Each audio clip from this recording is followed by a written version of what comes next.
السلام علیکم ورحمۃ اللہ وبرکاتہ۔ آپ کے لیے ایک اور نئی ویڈیو لے کے حاضر ہوا ہوں۔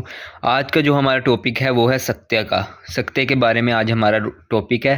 تو سکتہ آپ نے دیکھا ہوگا قرآن پاک میں کافی جگہ آیتوں کے بعد سکتہ لکھا ہوتا ہے یا آیتوں کے درمیان سکتہ لکھا ہوتا ہے، تو ہمیں نہیں پتہ ہوتا کہ سکتہ کیا ہے۔ تو اس کے بارے میں آج میں آپ کو کنفیوژن اس کی دور کروں گا کہ سکتہ اصل میں ہوتا کیا ہے۔ جو سکتے کے لغوی معنی ہیں وہ ہیں خاموش ہو جانا اور ٹھہر جانا اور خاموش ہو جانا، اس کے لغوی معنی ہیں سکتے کے۔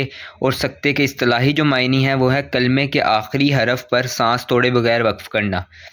کلمے کے آخر حرف پر سانس توڑے بغیر وقف کرنا، کہ جہاں پہ سکتہ آئے گا اس کے پچھلا جو آخری حرف ہوگا اس کے اوپر ہم سانس نہیں توڑیں گے، آواز توڑ دیں گے۔ سانس نہیں توڑیں گے، آواز توڑ دیں گے اور وہ سکتہ ہو جائے گا۔ سکتے میں یہ جیسے میں آپ کے آگے یہ ابھی ایک آیت چل رہی ہوگی، جیسے مِن مرقدنا ھذا، ایسے کر کے بیچ میں سکتہ مِن مرقدنا کے بعد سکتہ تھا اور ھذا علیحدہ، اس لیے میں نے پڑھا ہے مِن مرقدنا ھذا۔ اب جیسے دوسرا ہے کلا بل ران، یہ بھی بیچ میں سکتہ تھا، کلا بل کے بعد سکتہ تھا اور رانا علیحدہ تھا، اس لیے کلا بل ران۔ ٹھیک ہے، اب یہ آپ کو پتہ لگ گیا کہ سکتہ کہتے کسے ہیں۔ اب سکتے کی دو اقسام ہوتی ہیں۔ سکتے کی دو اقسام ہوتی ہیں، ایک ہوتا ہے سکتہ واجب، ایک ہوتا ہے سکتہ جائز۔ جو واجب والا ہے وہ کرنا لازمی ہے، وہ کرنا ضروری ہے، اور ایک جو جائز ہوتا ہے وہ بھی کریں تو بہتر ہے، اگر نہیں کریں تو کوئی مسئلہ نہیں ہے۔ تو اس کی جو سکتہ واجب ہے اس کی چار اقسام ہیں۔ جو سکتہ واجب ہے وہ چار جگہ پہ، صرف چار مقامات پر قرآن پاک میں آیا ہے، اور وہ چار جو مقامات پر سکتہ کرنا ضروری ہے، واجب ہے۔ وہ کون کون سے مقامات پر آیا ہے؟ پہلا جو آیا ہے وہ آیا ہے سورہ کہف میں، آیت نمبر 1 اور 2۔ آیت نمبر 1 جہاں پہ ختم ہوتی ہے اس کے درمیان میں سکتہ ہے، اور دوسری شروع ہوتی ہے۔ اب اس کی میں آپ کو مثال دے دیتا ہوں کہ جیسے ہے، اب جو واجب ہے نا، جو سکتے واجب ہیں وہ میں آپ کو بتا دیتا ہوں۔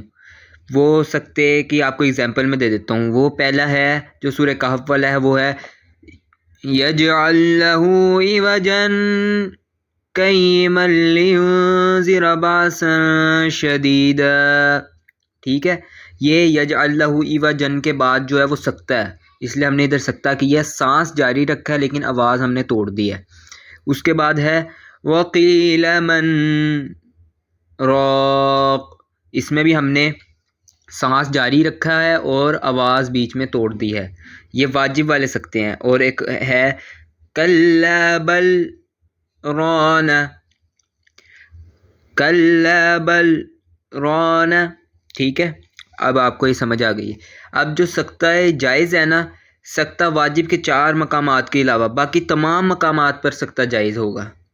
سکتہ واجب کے علاوہ جتنے بھی مقامات ہیں نا اس پہ سکتہ جائز ہی ہے، سکتہ جائز ہے ان تمام پہ جہاں پہ سکتہ واجب نہیں ہو رہا۔ ٹھیک ہے، اب سوال آپ کے ذہن میں ہوگا کہ سکتہ کیوں ضروری ہے، سکتہ کرنا کیوں ضروری ہے؟ تو اس کے لیے میں آپ کے لیے ایک اردو کی آپ کے لیے مثال ہے کہ اگر ایک ہی جملہ ہے وہ میں آپ کو اس میں وقف کر کے دکھاؤں گا کہ یہ کیوں ضروری ہے، قرآن پاک میں کتنا ضروری ہے کرنا، اس سے الفاظ معنی ہی بدل جاتا ہے سارا۔ جیسے اب ہے اردو کا ایک جملہ ہے روکو مت جانے دو۔ ٹھیک ہے، روکو مت کے آگے کیا ہم نے کر دیا؟ وقف کر دیا۔ اس کے بعد ہم نے کہا جانے دو، روکو مت جانے دو۔ اب ایک دوسرا یہی جملے میں اگر میں روکو کے آگے وقف کر دیتا ہوں روکو مت جانے دو، ٹھیک ہے، پہلے کا مطلب ہے روکو مت کہ اس کو جانے دو، روکو نہ، اور دوسرے کا روکو مت جانے دو کہ اس کو روکو جانے نہ دو۔ تو یہ صرف ایک آپ اگر سکتہ نہیں کریں گے تو اس سے آپ خود دیکھیں کہ معنی میں کتنا فرق آ جاتا ہے۔ تو آپ اس کو لازمی کیا کریں۔ امید کرتا ہوں کہ آپ کو سمجھ آ گئی ہوگی۔ چینل کو سبسکرائب کر دیں، بیل آئیکن کو پریس کر دیں، ویڈیو کو لائک کر دیں اور دوستوں کے ساتھ شیئر بھی کریں تاکہ آپ کے لیے بھی صدقہ جاریہ اور میرے لیے بھی صدقہ جاریہ ہو۔ السلام علیکم ورحمۃ اللہ وبرکاتہ۔